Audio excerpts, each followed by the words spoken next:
everyone, it's Matt from tracyandmatt.co.uk, and here we are with two flagship devices, one from Samsung, which is obviously the Galaxy S5, and one from HTC, the HTC One M8.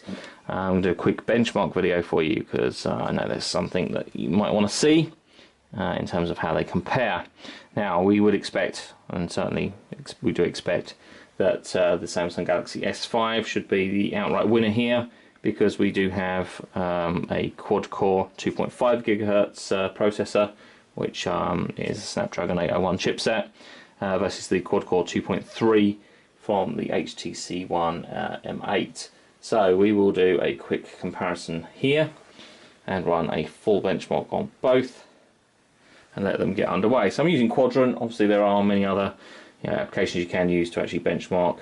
But I do quite like using Quadrant. It's fairly quick and simple, fairly visual in terms of what we're going to see here, and also been using it for quite a while, so it's good to actually compare that to previous benchmarks that we've used. But certainly there are others that we could use, such as Antutu, which are obviously a little bit more in depth, but we're going to take a look nevertheless at this one.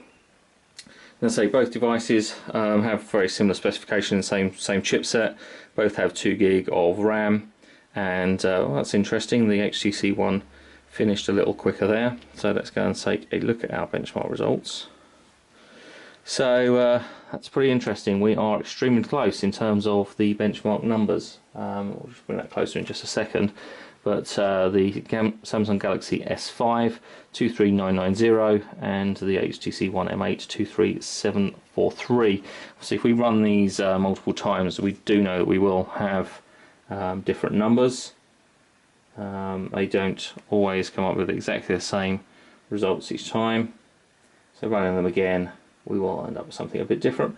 It just gives us an idea of what the scores are in terms of their performance. Most of the performance, obviously, for both of these in the blue, coming from the CPU, and then the red part to the memory, and 3D performance and so on.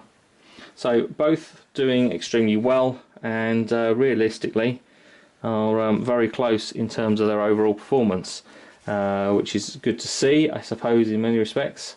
But I think for some might make the decision as to which one to buy a little bit more difficult. But anyway, that's just a quick look at the Samsung Galaxy S5 and the HTC One M8 and their benchmark performance.